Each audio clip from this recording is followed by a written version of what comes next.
insane that is? You want to know how insane? It assumes that men and women process information the same way and that other people process it exactly the same way that we do. So that is a huge mistake to make. We need to learn to be content communicators simply, and we can do it kindly, to say what you mean and mean what you say. But because you ladies in particular are very skilled at reading facial expression, body language, you send up a lot of trial balloons and you do a lot of hint dropping.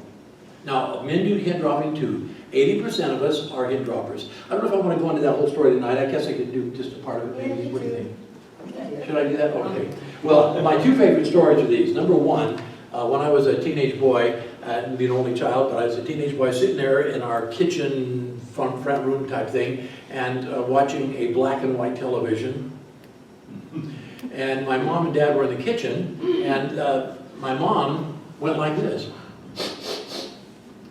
3 sniffs. And immediately I knew that she wanted the garbage out. Because I'd been trained in upper division sniffology by my mother. My dad hadn't been. He didn't get a clue. And I found that humorous. It went, I started chuckling. Because I could see by his facial expression, he didn't get it. And then his behavior supported that. He reached in his back pocket, pulled out a white hanky and offered it to her. You see, remember I said about frustration comes from unmet expectations? Her expectation was that he would pick up on the 3 sniffs and know that the garbage needed to be taken out, and then probably ask me to take out the garbage. That was her expectation. And so, so hint number 1, the sniff. And then she looks at the hanky with disgust, by the way, like this. Size. Now, how do we measure size? Here's a sigh, and then, Now, unless you're trained in upper division psiology, how do you know what that means? Well, Dad got that. See, he would say, I know she's not happy, but I don't know why she's not happy. All I know is that she's unhappy. I got that message, but I didn't get it with the sniff, and I didn't get it with the stare at the hanky, and the obvious sign. And then she verbally reinforced it by, can't you smell it? She's talking about the garbage. Now, my dad couldn't smell a dead skunk right in front of him. Bonnie can't either really very much, can you? Not the kids can. But it's interesting that, so my dad goes, oh, you got to give the call a try. Like, you know, I can't smell it. Well, that's it. If you don't get it on the first 2 clues, you don't get credit even if you do it. Because you see, if you truly love someone, you'll figure it out on the first 2 clues. But if you don't buy the first 2, oh, it's over with then. Well, he didn't get it in the first 2 clues.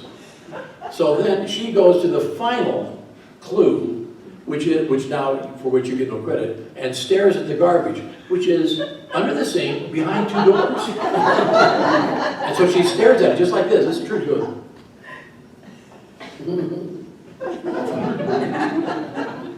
And just fixated on it. Staring at the 2 doors. My dad looks at her and goes, you want the garbage out. And she said, do I have to draw you a picture? Now, there's an example of unmet expectations, and look at all the frustration that came with that. And that all could have been solved. Could have been solved if she had said, would you please take out the garbage? well, where's the true test of love in that? How will I know that you can read my mind and truly loves me? Unless you can do something like that without me having to ask. And I know we have those, and those are hard to let go of, right? The unspoken expectations. Well, they should, after you've been together for a while, shouldn't you learn that? No. The answer is no. And it's healthy to own your expectation as if your mate were an Alzheimer's.